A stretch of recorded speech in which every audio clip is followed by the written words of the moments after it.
Well, in 2013, it was a great year, Kevin Rudd lost the Prime Ministership for the second and final time. In a landslide election, he and his Labor government were thrown out of office, and within months, Rudd would resign from office.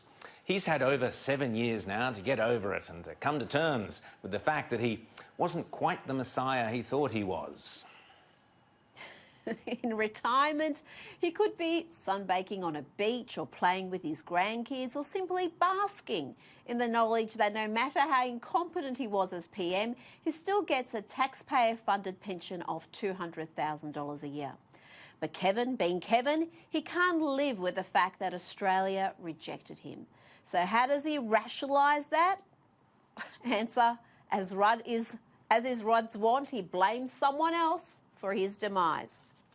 The simple message I have for Rupert Murdoch. The thing about bullies, and that's how the Murdoch media empire behave, you see, the truth is Murdoch has become a cancer, an arrogant cancer on our democracy. How about the ACCC conducting an inquiry into the Murdoch media themselves? The right-wing media, the Murdoch media, is a big part of the problem. The Murdoch media empire has become a protection racket. We, the Australian people, are fed up with the nonsense that we're being served up each day, in particular by the Murdoch media. But Rudd wasn't always so hostile to Rupert Murdoch, and in fact, in 2007, a number of News Corp papers actually endorsed him for PM. At that time, the Sydney Morning Herald noted 7 months prior to the 2007 election that, quote, Mr. Murdoch owns a number of Australian newspapers, including the national broadsheet The Australian, which many government MPs accuse of giving unnaturally good media coverage to the new Labor leader. Even when Kevin Rudd lost office, he tried to use News Corp to further his ambitions. As former editor of the Australian newspaper, Chris Mitchell noted in 2016, Rudd had visited him the previous year with a bizarre request. Wrote Mitchell, Kevin Rudd asked whether the paper and the company would consider supporting him as a successor to Ban Ki-moon as Secretary-General of the United Nations. He even asked, just as he had back in 2006, when looking for support against Kim Beazley, if I would be prepared to speak directly to Rupert on his behalf about the job. But Mitchell declined to do so. Why on earth would he think Rudd did not possess the temperament, skills and self-control to be UN Secretary-General? Oh, mate, this is just impossible. Dad, and tell these dickheads in the embassy to just give me simple sentences. There's language. Tell them to cancel this meeting at 6 o'clock, will you? I don't have it. Patience to do it. Just hopeless. And earlier this year, Rudd told CNN something that would make just about every Australian roll their eyes. And if you've lost a general election and ceased to be Prime Minister, is in part, not in whole, but in part because of the tactics of the Murdoch media empire. But hey, I know what you're thinking. This station is part of News Corp and the evil Murdoch empire, so we can't possibly be objective about this, right? So look, when it comes to Kevin Rudd, we thought we'd give you appraisals of the former PM from some non-News Corp sources as well, just for some balance. Take it away.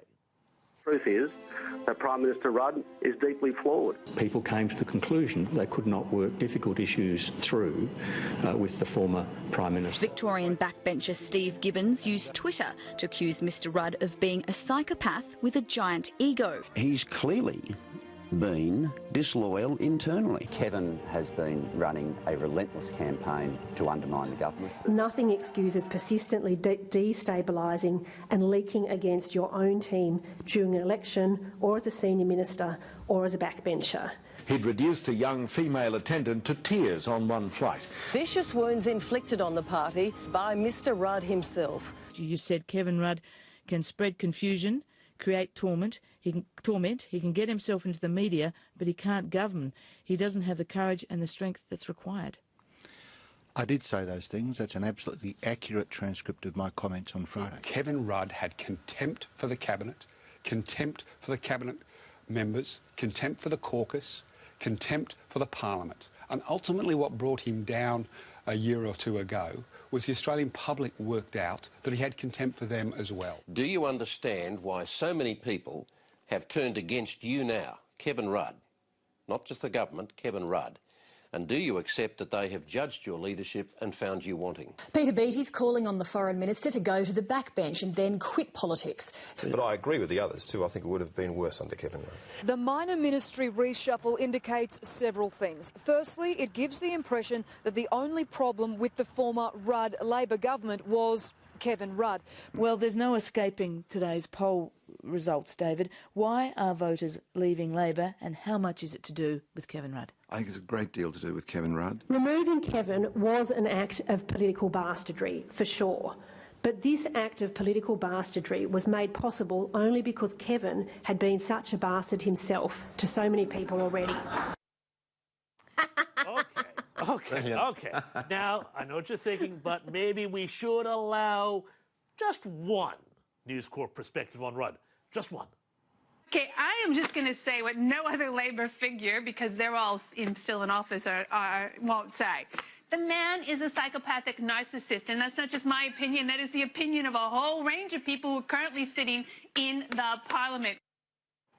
That was, of course, former Sky News commentator and former New South Wales Labor Premier. I think she lost in the biggest landslide ever. Anyway, and current federal Labor frontbencher Christina Keneally. Face it, Kevin Rudd, you've always prevailed upon the media for your purposes, and you resorted to bullying, intimidation and browbeating when journalists and editors refused to bow to your demands. As Nine's former political correspondent Laurie Oakes put it to you in 2007 when you were opposition leader. Also, as we know, it's not the first time this sort of thing has happened, as Kerry-Ann Walsh here from the Sun Herald can attest.